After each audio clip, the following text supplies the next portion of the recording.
Subscribe करें और bell दबाएं ताकि कोई खबर रह न जाए। चौधरी साहब बहुत शुक्रिया सर आपके वक्त का। सर आपने कल भी एक बात की कि कौमी असम्बली में 2 वोट हमारे जल्दी हमारे पास आ जाएंगे। सर पंजाब में ये सूरत हाल है, कौमी असम्बली में कब तब्दील हो रही है? देखिए जी, वो इंशाल्लाह वक्त आने दें, वो सारा कुछ एकदम नहीं होता। हाँ। ये आहिस्ता आहिस्ता सारा कुछ आपके सामने आ जाएगा। सर ये जो अब सूरत हाल पंजाब में हुई है, आपको लग रहा है ये बहरान टल गया है? परवेज इलाही साहब, बहरान टल गया है, री इलेक्शन होगा, क्या होगा सर पंजाब में अब? जी परवेज इलाही साहब, आपको मेरी आवाज आ रही है सर? बताए ना ये बात। अच्छा ये बताइएगा कि अब री इलेक्शन होगा, क्या होगा माहौल अब? तो फिर वो री इलेक्शन, क्योंकि मैं आपको इतनी क्लैरिटी के से आ रहा हूँ, इमरान खान साहब लेट हूँ इंशाल्लाह जब हमारे दिन हो जाएगा हेल्प के बाद, अगर इमरान खान साहब मुझे कहीं आधे घंटे में छोड़ दें तो मैं आधे घंटे तोड़ दूंगा। तो चौधरी साहब यानी कि आप ये कह रहे हैं कि ये वोट अब नंबर गेम आप लोगों के हाथ में आ गई है, बहुत आसान होगा री इलेक्शन में जीतना आप लोगों का, यानी कि आपका? आपको बता दिया फैसला मैं आपको उसका। अच्छा यानी कि आप ये कह रहे हैं कि आपने कहा कि अभी कबल वक्त है, चले कौमी असम्बली का मामला, लेकिन बिल्कुल लेकिन चौधरी साहब क्लियर हो गया ना, पंजाब का मामला तो बहुत क्लियर हो गया है। जी चौधरी साहब, चौधरी परवेज इलाही साहब, मुझे चौधरी साहब की आवाज नहीं आ रही है। चौधरी साहब ठीक है, हम रिकनेक्ट करते हैं। चौधरी परवेज इलाही साहब ये कह रहे हैं कि जी बहुत क्लियर हो गई है सिचुएशन और हमारे सारे वोट इमरान खान के साथ हैं। और उन्होंने ये भी कहा कि जो मैंने बात कल की थी, यानी कौमी असम्बली के 2 वोटों की, चाहे वो मोहम्मद सालिक का वोट हो या चीमा साहब का वोट हो, वो भी बहुत जल्दी हमारे पास होगा, लेकिन ज़रा वक्त दें, ये मामला भी हमारे हाथ में है। लेकिन पंजाब की जो सियासत जिसमें ज़ाहिर एक बड़ी तब्दीली आई है, और वो तब्दीली है उन 25 मुनरिफ अरकान की जिन्होंने अपनी पार्टी पॉलिसी से निराफ किया था और फ्लोर क्रॉसिंग की और वोट दिया दूसरी पार्टी को। इलेक्शन कमीशन ने बड़ा ज़बरदस्त ये फैसला सुना दिया, इन सबको नाअहल करार दिया गया, डी-सीट कर दिया गया है। तो पंजाब की सियासत में होगा क्या?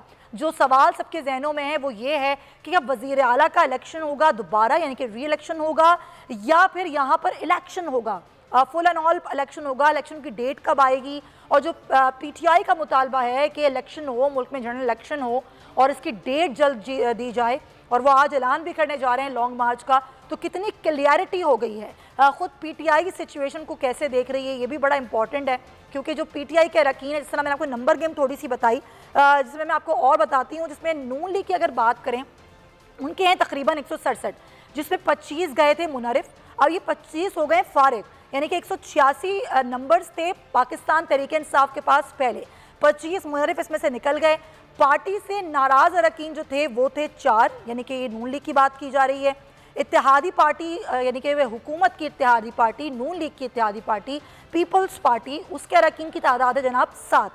और अगर हम बात करें वज़ीर दाखिला यानी कि साबिक़ वज़ीर दाखिला चौधरी निसार समेत आज़ाद रुकन जो हैं, उनकी तादाद है 5। तो अब ये जो बदलती सूरत हाल है, इन तमाम लोगों के वोट जो हैं वो बड़ी अहमियत इख्तियार कर गए हैं। काफ लीग की जिसमें मैंने बात की थी, उनकी 10 वोट हैं, यानी कि उनके अरकान की तादाद है 10।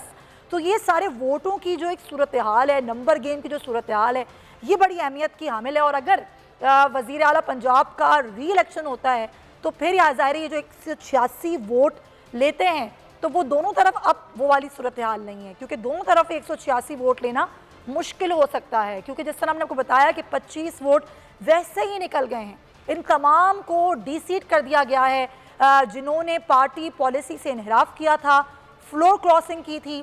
तो ये पंजाब में हो चुका है नाज़रीन। अब इसके बाद अगर पंजाब में री इलेक्शन की तरफ जाते हैं तो कोई भी पार्टी ऐसी नहीं होगी कि वो ऐसा कुछ करती है तो एक भी वोट की बात होगी कि एक वोट आगे पीछे होता है जिस भी उम्मीदवार का, तो वो वज़ीर आला बन जाएगा। लेकिन फ़िलहाल जो टेक्निकली मामलात हैं वो ये हैं कि जो वज़ीर आला हमज़ा शहबाज हैं वो वज़ीर आला नहीं रहे हैं, वो अक्सरियत खो चुके हैं, क्योंकि जिन 25 लोगों ने उनको वोट दिया था अब वो नाअहल हो चुके हैं, उनको डी-सीट कर दिया गया है। इलेक्शन कमीशन का बड़ा फैसला आ गया है। अब क्या ये आइनी बहरान जो पंजाब की सियासत में था ये टल चुका है? क्या सूरत हाल अब ठीक हो गई है? और फवाद चौधरी साहब हमारे साथ हैं, उनसे बात करते हैं। फवाद साहब, पंजाब में तो खासी क्लियर हो, तो क्या अब री इलेक्शन होगा, क्या होगा? देखो जी, सिचुएशन तो क्लियर होगी थी जिस दिन सुप्रीम कोर्ट ने फैसला दिया था उसी दिन। अब ये रीइटरेट हुआ है। इशू ये होता है कि जो केसेस हैं उनमें कुछ ट्रेडिशंस भी चलती हैं कि सिर्फ 100% हम टैक्स पे नहीं चल रहे होते। अब जब ये फैसला आ गया तो हमजा शहबाज में अगर थोड़ी सी भी कोई पॉलिटिकल गैरत होती तो फिर आप इस तरह से करते कि वो इस्तीफा दे देते, लेकिन उन्होंने इस्तीफा देना जो है वो मुनासिब नहीं समझा। और अब ये सिर्फ पॉलिटिकल कंक्लूजन हमने देखना है कि ये पॉलिटिकल कंक्लूजन जो है ये कॉन्स्टिट्यूशनल कब होता है, और उसको सिर्फ ये लंबा कर रहे हैं ये करके। इसके अलावा तो इसमें कुछ नहीं। इस्तीफा दे फौरन। फवाद साहब, कोई राब्ते वगैरह हो रहे हैं, कुछ पता चल रहा है? फिर इलेक्शन की डेट आ जाएगी जल्दी, क्योंकि आज तो लॉन्ग मार्च का भी ऐलान होने जा रहा है। आज इमरान खान साहब कर देंगे मुमकिन तौर पर मुल्तान के जलसे में। इलेक्शंस में अब शुरू हो गए हैं डिबेट। हाँ, लेट्स सी कब तक है। तो यानी कि आपको लग रहा है कि ये ऐलान से पहले ही कुछ इलेक्शन का डेट आ जाएगी, ऐसा कुछ हो जाएगा? अब देखते हैं कि कोशिश तो अकल तो यही कहती है कि आज आनी चाहिए। हाँ, लेकिन अगर नहीं आती तो फिर जाहिर है मार्च तो होना ही है। तो क्या स्ट्रेटेजी क्या है वैसे फवाद साहब आप लोगों की मार्च की? स्ट्रेटजी तो बता दी थी, सारी दुनिया सारा पाकिस्तान मार्च करेगा इस्लामाबाद की तरफ।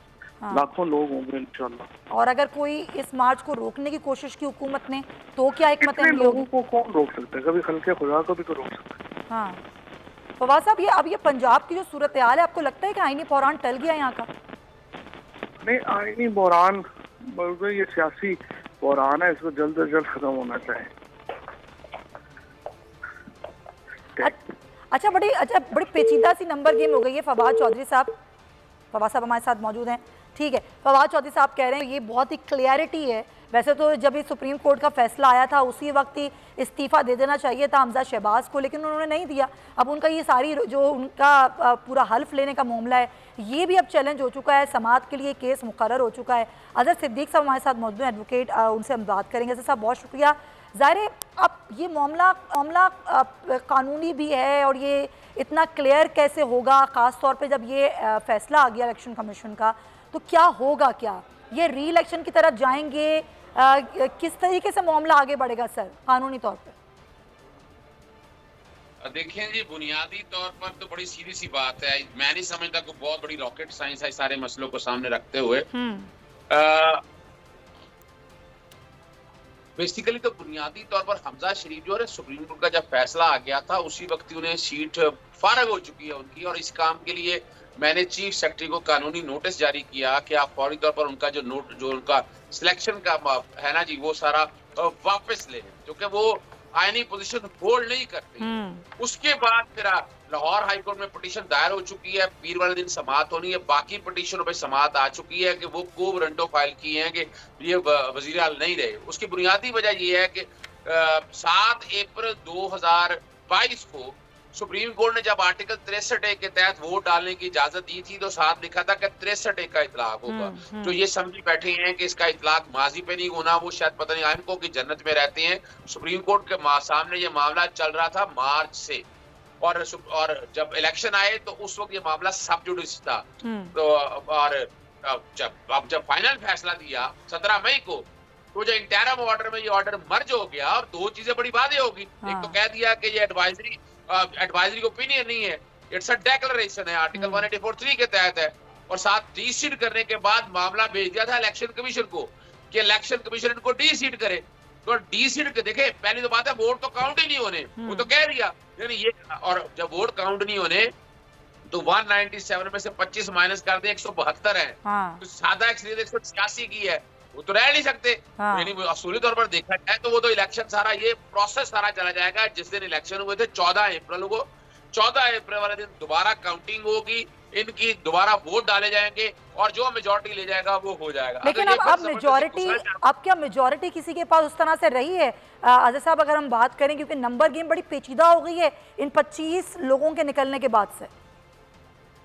देखिए 25 में से 5 तो पाकिस्तान तहरीक इंसाफ के वापस आ जाएंगे, ठीक है जी। और इस वक्त इनकी 173 सीटें बनती हैं, 173 जिसमें पाकिस्तान मुस्लिम लीग काफ के बनते हैं, और 73 के करीबी सीटें बनती हैं पाकिस्तान मुस्लिम लीग नून की, लेकिन उनमें से 5 वोट ऐसी हैं जो यानी जो वोट डालना नहीं चाहते या वोट देना नहीं चाहते। जी बिल्कुल ऐसे। अगर वो उनमें से कोई नहीं आता, वो आगे वोट नहीं डालता, तो वो तो फारग हो जाएंगे। जब और अल्टीमेटली जो है चौधरी परवेज लाई जो है ना, मैं वज़ीर आला पंजाब देख रहा हूँ पाकिस्तान तहरीके इंसाफ की तरफ से, और रिकॉर्ड पे आ गए। एक और काम बड़ा जबरदस्त साथ किया है कि हमजा शरीफ साहब जो है ना, उन्होंने ट्रांसफर, पोस्टिंग, ब्यूरोक्रेसी की, कमाल की बात है कि चीफ सेक्रेटरी और बाय ऑर्डर ऑफ गवर्नर लिख रहे हैं। गवर्नर तो है नहीं इस वक्त यहाँ पर, आपके मुताबिक आप लोगों ने गवर्नर हटा दिया, तो गवर्नर के कौन से ख्याली गवर्नर के जरिए ऑर्डर पास कर रहे हैं?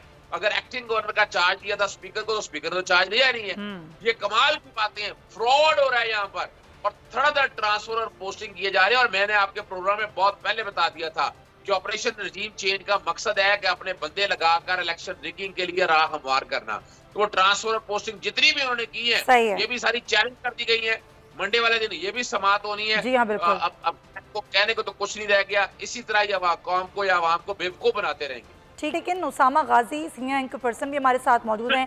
उसामा, पंजाब की सियासत में आया हुआ बौछार जो कि फिलहाल लग रहा है कि वो टल गया है, इलेक्शन कमीशन ने जो 25 मुनर्रिफ अरकान को डी सीट किया, आप कैसे देख रहे हैं इस फैसले को? मैं इसको पाकिस्तान की फतह देखता हूँ। देखिए, हमारे यहाँ ना मॉरल, जिस तरह एक बैंक्रप्सी होती है ना, इस तरह मॉरल दिवालिया हमारे यहाँ होता था, अखलाकी दिवालियापन का हम शिकार हो चुके। हमारे यहाँ सियासत का मतलब है लोटाक्रेसी, पैसा, झूठ, फरेब, दगा। आप आइन की धज्जियां उड़ाएं। आइन में लिखा हुआ है कि आप इस तरह से पार्टी पॉलिसी के खिलाफ नहीं जा सकते। आप हलफ लेते हैं तो लोग जिन्होंने कानून आइन बनाना है, सोचिए जरा कि जिन्होंने ऐसे कानून बनाने जिसके तहत ये रियासत चलेगी, ये मुल्क चलेगा, और वो इतने हलफ की खिलाफ वर्जी करें, आइन की खिलाफ वर्जी करें, दिन दिहाड़े, कभी सिंध हाउस में, कभी लाहौर के किसी होटल में, कभी छांगा मांगा में, कभी मरी हाउस में, आज तक उनको पूछा नहीं गया। और फिर ये होता है कि कौन देखती है, नौजवान देखते हैं, जब आपकी अखलाकियत बिल्ड हो रही होती है कि जी ये तो पैसे वाले हों, आप पैसे ले दूसरी पार्टी में चले जाएं, उधर से जम कर कहीं और, तो ये तो कोई मसला नहीं, अपना रेट लगाएं, बस करोड़ों देकर आप सेनेटर बन सकते हैं, करोड़ों देकर आप MP MLA बन सकते हैं, उसके बाद अपना रेट लगवाकर सारे पैसे ले सकते हैं। कोई बाहर से पैसा देकर, कोई भी मुल्क, कोई भी शख्स, कोई बड़ा इन्वेस्टर पैसे दे, चंद अरब रुपया, ये है हमारे मुल्क में हुकूमत गिराने क्राइटेरिया। अब चंद अरब रुपए लगाएं, बोल आपको MLA MP दस्तियाब है, सरे आम खुले आम दस्तियाब है, तो ये रास्ता मेरा ख्याल है अब रुका है इंशाअल्लाह वक्त के लिए। जिस तरह से ये इलेक्शन कमीशन का फैसला है, जिस तरह से सुप्रीम कोर्ट ने इक़्तिदार की रेफरेंस पर अपनी राय दी है, तो ये बहुत बड़ी जीत है पाकिस्तान की। सही है पॉइंट। लेकिन उसामा, साथी हैं आप हमारे, अजहर साहब, ये जो पंजाब के लिए जो फैसला इलेक्शन कमीशन का आया है, क्या इसका असर बस पंजाब के तक ही रहेगा या फिर मरकज में भी इसका असर पड़ेगा?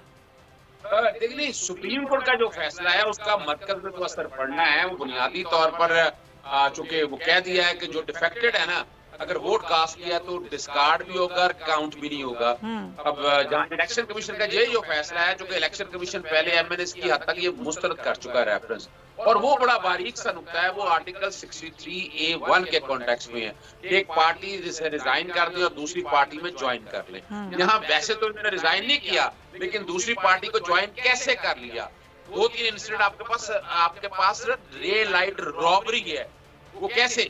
3 अप्रैल को जब तहरीक-ए-एतमाद रिजेक्ट कर दी थी कासिम सूरी साहब ने, तो उस वक्त एक शैम इजलास हुआ था, अयाज सादिक ने इजलास की सदारत की थी, और इन तमाम मुनर्रिकीन ने वहाँ वोट डाल दिया था। तो पार्टी को ज्वाइन कर लिया आप लोगों ने, आपने और क्या डाउट रह गया? तो और उसके बाद फिर यही बात रुकती नहीं है। फिर हमने देखा कि सीधा उसमें टीवी इंटरव्यूज हैं जिसमें उन्होंने कह दिया कि हमने पार्टी जोड़ दिया, कोई इख्तलाफात रहे, जो भी बातें वो करते रहे, लेकिन उस वक्त हुकूमत का एक कसूर था। उन्होंने चाहिए था कि इन लोगों के खिलाफ सेडिशन के, बगावत के, अपना करप्शन के मुकदमा दर्ज करते, और इनके पास आज भी अगर डाटा निकाल के इंक्वायरी और इन्वेस्टिगेशन हुई तो आपको पता चल जाएगा कि अगर ऑपरेशन रजीम चेंज के हवाले से पैसा यहाँ आया है, लोकल 100 से पैसा तकसीम हुआ है, किस शक्ल में हुआ? अभी जरा मैं ये बात आपसे पूछना चाह रही थी कि ज़ाहिर अब ये जो पंजाब के हवाले से फैसला आया इलेक्शन कमीशन का, फिलहाल अभी होना क्या चाहिए? सदर पाकिस्तान जो हैं वो गवर्नर की तकर्री करें, गवर्नर जो है फिर री इलेक्शन करवाएं, वज़ीर आला का ये सारा फिर हल्फ बर्दारी हो, दोबारा देखा जाए कि भाई अब किसके पास ज़्यादा नंबर गेम है और वो बन जाए उसका वज़ीर आला? देखिए, 3-4 चीजें में आप, एक तो गवर्नर पंजाब को गैर कानूनी तौर पर ठीक है, इलेक्शन कमीशन के फैसले की, जिसमें 25 मुनरिफ अरकान को डी सीट कर दिया गया है। अब उसके बाद पंजाब में क्या सूरत हाल है, ये जो आईनी बहरान था कि टल गया है, फिर ख़ास तौर पर जो पहले सुप्रीम कोर्ट का फैसला आया था जिसकी भी हम बात कर रहे हैं, तो इस पर अज़हर सिद्दीक साहब में ज्वाइन कर चुके हैं, हमारे साथ मौजूद हैं। जमील फारूकी भी हमारे साथ हैं, सीनियर एंकर पर्सन, और नज़ीर लगारी साहब भी हमारे साथ मौजूद हैं। तमाम हज़रात का बहुत शुक्रिया।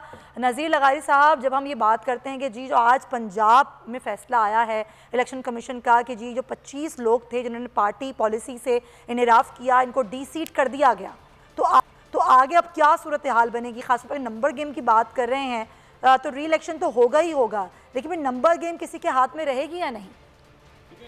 इलेक्शन जब होगा तो ही हाउस पूरा हो सकेगा, और जब हाउस पूरा हो जाएगा तब जो भी सूरत हाल होगी वो सामने आ जाएगी।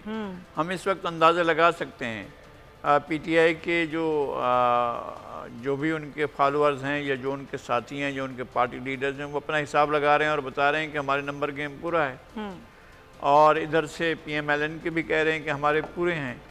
तो ये तो सूरत हाल उस वक्त सामने आएगी अगर हाउस पूरा है। तो मेरा ख्याल है कि इलेक्शन कमीशन को उसके साथ ही जो है वो ज़िमनी इलेक्शन का भी ऐलान कर देना चाहिए था, और चूँकि ये डी सीट हो चुके हैं, उनके डी सीट होने के 90 दिन के अंदर इन्होंने इलेक्शन कराने हैं, तो वो करा दें इलेक्शन, ताकि पता चल जाएगा कि पार्टी पोजीशन क्या है और कौन सी पार्टी जो है किस पोजीशन में है।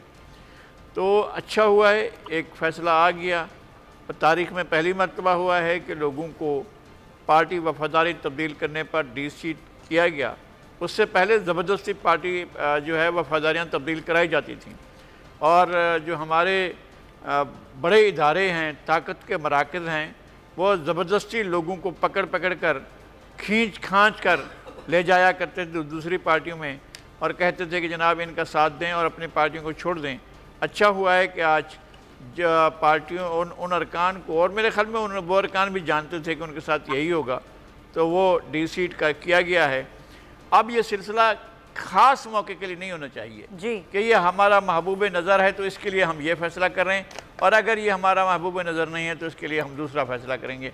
तो फ़ैसला तो फिर इसी तरह से होना चाहिए, जब भी कोई अपनी पार्टी से बेवफाई करे तो उसे पार्टी से निकाल दिया। बिल्कुल ऐसे ही सर, लेकिन अभी एक आम खबर आ गई है ज़ाहिर कौमी असम्बली में, जब हमने आपको ये खबर दी थी कि राजा रियाज जिन्होंने अब अपोजिशन लीडर बनने के लिए सारा मामला किया, अब ये फैसला हो गया है, 16 अरकान ने उनकी हिमायत की है और उसके साथ अपोजिशन लीडर वो बन भी गए हैं। लेकिन उससे पहले हमारे साथ फ़ारूक हबीब साहब मौजूद हैं, उनसे हम बात करेंगे। फ़ारूक साहब बहुत शुक्रिया, कैसे देख रहे हैं इलेक्शन कमीशन के इस फैसले को, जिसमें 25 मुनरिफ अरकान को तो डी सीट कर दिया गया है? अब नंबर गेम क्या है आप लोगों के पास?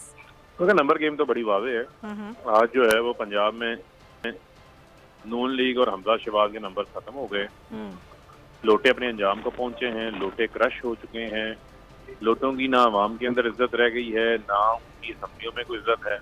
और अब तो इनको नून लीग ने जो टिकट के लारे लपे लगाए हुए थे, लॉलीपॉप दिए थे, अब ये उनके लिए भी बेकार हो गए। तो लिहाजा ये इबरत का निशान बनेंगे, और हमजा शहबाज की हुकूमत फारिग हो चुकी है, सुप्रीम कोर्ट के फैसले के बाद ही फारिग हो गई थी, लेकिन आज उस ताबूत के अंदर आखिरी कील भी आ गया है। अब एक लम्हा भी उस सीट के ऊपर बैठना जो है वो आइन और कानून की खराबवर्दी होगी, तो फौरी तौर के ऊपर वज़ारत आला छोड़ देनी चाहिए। अच्छा, एक चीज़ जो मैं जानना चाहेंगे फ़ारूक हबीब साहब के, एक तो प्रोसेस है कि डी सीट हो गए हैं, अब आगे उनके इलेक्शन के हवाले से अगर अनाउंस किया जाता है तो आपकी जमात उन ज़िमनी इंतखाबात की जानिब जाएगी? आप तो आम इंतखाबात के हवाले से इस वक्त एहतजाज भी कर रहे हैं, जदोजहद भी कर रहे हैं। देखें, ये कोई नॉर्मल हालात नहीं है। बुनियादी तौर के ऊपर मुल्क के अंदर सियासी बेयकीनी है। मुल्क को हमने इंतखाबात की तरफ लेके जाना है, और इंतखाबात ही मुल्क के अंदर जो है सियासी गैर यकीनी के हल के लिए वाहिद रास्ता है। तो लिहाजा ज़िमनी इंतखाबात या इन इंतखाबात की कोई वैल्यू नहीं है जब तक हम आम इंतखाबात की तरफ नहीं जाते। मुल्क का मज़ीद नुकसान ना करें, आम इंतखाबात की तरफ नहीं। अच्छा, अभी ये मरियम औरंगज़ेब की गुफ्तगू पता नहीं आपने सुनी या नहीं सुनी, वो ये कह रही हैं कि अभी भी हम अक्सरियत में हैं, ये तो वो लोग थे जिन्होंने आप पर एतमाद नहीं किया, कि छोड़ गए, इसलिए तो अब आप सोचें कि आपके लोग आपको क्यों छोड़ के गए। हम तो अभी भी अक्सरियत में हैं पंजाब में। अक्सरियत इनके पास नहीं है। अगर अक्सरियत होती तो जिसको ये चीनी चोर कहते थे, आटा चोर कहते थे, उसके पाँव को हाथ ना लगाने पड़ते। तो उनके इन्होंने घुटने भी पकड़े हैं, पाँव भी पकड़े हैं, उनको वजारतें भी दी हैं। तो अल्लाह हक है, आज जो इनके साथ हो रहा है, अगर ये फिर चाहते हैं इक़्तिदार के साथ चिपके रहें तो फिर अवाम अपना फैसला करेगी, अवाम इनको खींच के इक़्तिदार के मानों से बाहर निकाल। अच्छा, कह रहे कि ये तो 25 जो आप लोग के लोग थे जिसमें जो आके इंतखाबात में आए हैं उन लोगों को वोट मिले, अब ये भी आपको छोड़ गए हैं, तो अब तो आपको कोई वोट नहीं देगा। मरियम औरंगजेब साहिबा तो ये भी आप पर कह के गई हैं, तो आपके पास तो आपके खिलाफ इन्होंने वोट दिया, आपके फैसलों के खिलाफ वोट दिया था। हमारे फैसलों के खिलाफ वोट नहीं दिया, उन्होंने इनके नोट देख के वोट दिया था। इन्होंने पाकिस्तान के अंदर डिफेक्शन करवाई है, जबीर फरोशियाँ करवाई हैं। इनको तो आज शर्मिंदगी होनी चाहिए, माफ़ी मांगनी चाहिए, लेकिन बड़े ढीठ लोग हैं, इनको शर्म वगैरह कोई नहीं आती। इनका इलाज पाकिस्तान की आवाम ही आम इंतखाबात में। अच्छा फारूक साहब, कोई राब्ते वगैरह हुए हैं, कोई बातचीत हो रही है जनरल इलेक्शन की, इतनी कोई डेट वगैरह मिल रही है आप लोगों को? तो मुतालबा बड़ा वाज़ेह है, जनरल इलेक्शन करवाए जाएं। उसके अलावा मुल्क को इकॉनमी तबाह हो गई है, मुल्क के अंदर हुकूमत नाम की कोई चीज़ नहीं है, फैसला साजी नहीं हो पा रही, लिहाजा फौरी इंतखाबात ही मुल्क के अंदर वाहिद रास्ता है आगे बढ़ने। अच्छा मियां साहब, एक सवाल जो है फारूक हबीब साहब का राब्ता मुनक़ता हुआ है, लेकिन वो ये कह रहे हैं कि फॉरेन फंडिंग का आप जानना चाह रहे थे कि वो क्योंकि ये केस को लेकर चल रहे थे, वो फॉरेन फंडिंग के केस पे भी सवाल किया कि जनाब ये केस जो है वो होना चाहिए था। ना सिर्फ ये बल्कि उन्होंने मुतालबा किया कि अब एक रोज़ पे फैसला सुनाएं, रोज़ाना की बुनियाद पर हेयरिंग की जाए, ये फॉरेन फंडिंग केस भी इलेक्शन कमीशन देखे। लेकिन ज़ाहिर है जब भी कोई फैसला जिसके हक़ में नहीं आता है वो फिर करता है उस हवाले से बात। जमील, आपने कैसे देखा है सारे प्रोसेस को? ज़ाहिर है एक सुप्रीम कोर्ट का पहले आ गया था फैसला, उसके बाद फिर इलेक्शन कमीशन ने अपने फैसले को होल्ड किया, परसों ही ये फैसला महफूज हो चुका था लेकिन इसको होल्ड किया गया और फिर आज ये फैसला सुनाया गया 3 दिन बाद। तो अब आपको लग रहा है कि इसका असर बस यहीं तक रहेगा या मरकज़ पे भी इसका असर पड़ेगा? डेफिनेटली इसके असरात मरकज़ पर भी पड़ेंगे और ये बैक टू बैक 3 दिन मुसलसल PTI के हक में जा रहे हैं। आपने देखा होगा कि पहले 25 मुनहरिफ अरकान के हवाले से सुप्रीम कोर्ट का फैसला, फिर अगले दिन आज खुद नोटिस जिसके ज़रिए जो तकर्रियां और तबादले हो रहे थे उसको होल्ड किया गया। अच्छा एक सेकंड महफूज फैसला। जमील सिर्फ एक सेकंड, शेख रशीद अहमद साहब हमें ज्वाइन कर चुके हैं, जरा पहले हम उनसे बात कर लें फिर आपकी जानिब आते हैं। शेख साहब, ये अभी मरियम साहिबा कह के गई हैं कि ये तो वो लोग थे जिन्होंने एतमाद ही नहीं किया, ये छोड़ के चले गए हैं, तो अब इनके पास तो वैसे ही नहीं है PTI के पास नंबर गेम, तो आपके पास तो नहीं है बल्कि हमारे पास है अक्सरियत। क्या कहेंगे सर? ये सारी नंबर गेम संभाल रखें, इनका खेल ख़त्म है, पैसा हजम है, इनको ऐसी गलतफहमी है और अगर इनको ये गलतफहमी है तो ये दूर कर लें कि दुनिया इधर की इधर हो जाए। इंतखाब होने जा रहे हैं और ये 25 आदमी जो हैं इसके नाहल होने के बाद एक नई सियासी फजा बन गई है। और मैं आपको ये यकीन दिलाता हूँ कि दुनिया की कोई ताकत नए इंतखाब को नहीं रोक सकती। Thank you. जी जमील, कमेंट कीजिएगा, फिर मैं तमाम पैनलिस्ट से इस पर कमेंट लेती हूँ। जी जमील। जी इसके ऊपर हम काफ़ी दिन से बात कर रहे थे कि लास्ट वीक बल्कि उससे भी 3 दिन पहले जब मियां शहबाज शरीफ साहब 10 रुकनी काबीना के साथ लंदन पहुंचे थे तो वो यहाँ से एक इम्पॉर्टेंट मैसेज लेकर गए थे और मैसेज यही था कि असम्बलियाँ कब तहलील करनी है। उस पर मियां नवाज शरीफ साहब ने खुले बंदों अपने भाई को कहा था कि आप प्रीवियस गवर्नमेंट का जो बैगेज है वो अपने कंधों पर ना लें बल्कि फिल फॉर असम्बलियाँ तहलील करने का फैसला करें, जिस पर शहबाज शरीफ साहब ने अपने बड़े भाई की मिन्नत समाजत भी की। ये हमारे पास ज़राए से खबर थी, मैंने इसके ऊपर कई ट्वीट्स भी किए हैं कि हमें बड़ी मुश्किल से, यानी मुझे बतौर मियां शहबाज शरीफ प्राइम मिनिस्टरशिप मिली है और मुझे कम से कम 1 साल कर लेने दें, मैं इसको हैंडल कर लूँगा सिचुएशन को। लेकिन बड़े मियाँ साहब क्योंकि दूरअंदेश हैं, बहुत दूर की सोच रखते हैं, तो उन्होंने ये फैसला उसी वक्त ले लिया था और ज़राए से खबरें आना शुरू हो गई थी, हमने भी चलाई, लंदन से भी टिकर्स आए थे। अभी आज जो इलेक्शन कमीशन ऑफ पाकिस्तान का ये फैसला आया है जिसके ऊपर मरियम औरंगजेब साहिबा कुछ देर पहले उन मुनहरिफ अराकीन और सीट होने वाले अराकीन की स्पोक्स पर्सन बनी हुई थी, ये कोई आम बात नहीं कर रही थी, ये चीख ऑफ आखिरी स्टॉप थी। आप इसको अंडरस्टैंड कीजिए कि क्या जरूरत पड़ी है मरियम औरंगजेब को उन मुनहरिफ अराकीन से उनसे हमदर्दी करते हुए उनका स्पोक्स पर्सन बनने की, जिन्होंने बाकायदा सिंध हाउस में बैठकर पैसे लिए जो कौमी असम्बली के थे, और फिर पंजाब के अंदर जो कुछ हुआ हमने देखा कि उन्होंने किस तरह पैसा चला और अपनी वफादारियां तब्दील की हैं। तो इम्पैक्ट इसका ओवरऑल इस फैसले का ये होगा कि इसमें पाकिस्तान तहरीक इंसाफ के जो मुनहरिफ अराकीन हैं उनसे मुतालिक तो फैसला आया ही आया है, लेकिन और किसी जमात के लोग अगर वफादारियां तब्दील करेंगे और ये साबित हो जाएगा कि उन्होंने भी ऐसा किया है, तो ये वाला जो फैसला है ये उनके ऊपर भी इंप्लीमेंटेबल होगा। तो अब आने वाले दिनों में अगर आपका पार्लियामान किसी भी सिंपल मेजॉरिटी वाली हुकूमत के तहत या 2/3 मेजॉरिटी वाली हुकूमत के तहत ये डिसाइड कर लेता है कि मुनहरिफ अराकीन जब डी सीट होंगे या नाअहल होंगे तो कितने अरसे के लिए होंगे, ताहयात नाअहली होगी या नहीं होगी, अगर वो फैसला हो जाता है तो हमारी ओवरऑल जो पॉलिटिकल डायमेंशंस हैं उसकी डायरेक्शन बिल्कुल चेंज हो जाएगी।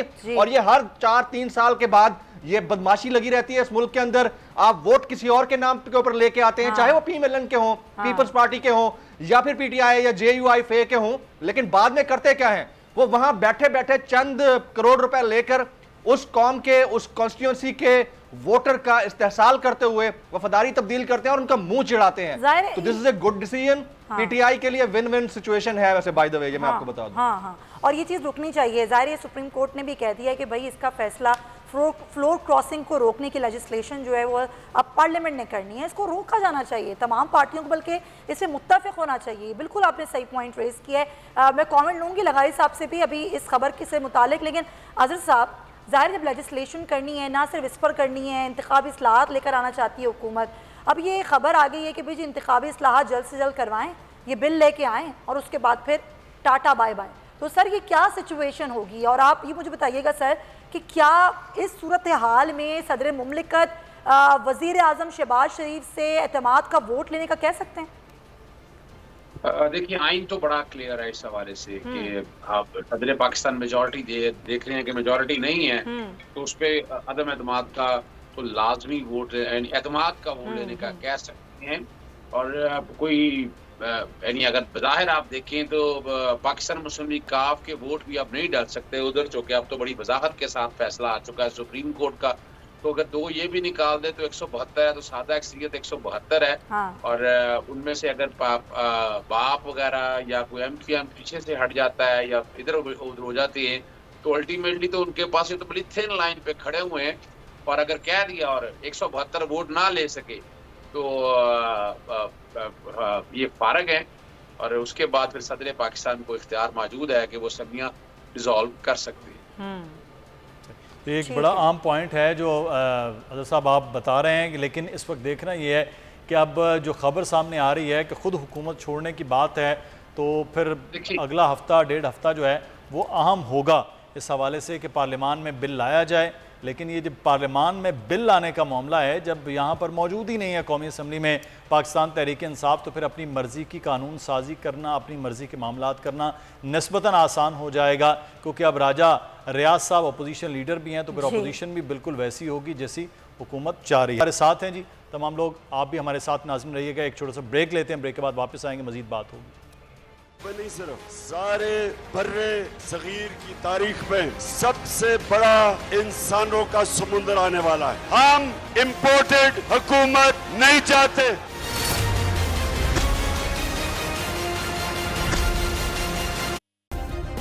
सब्सक्राइब करें और बेल दबाएं ताकि कोई खबर रह न जाए।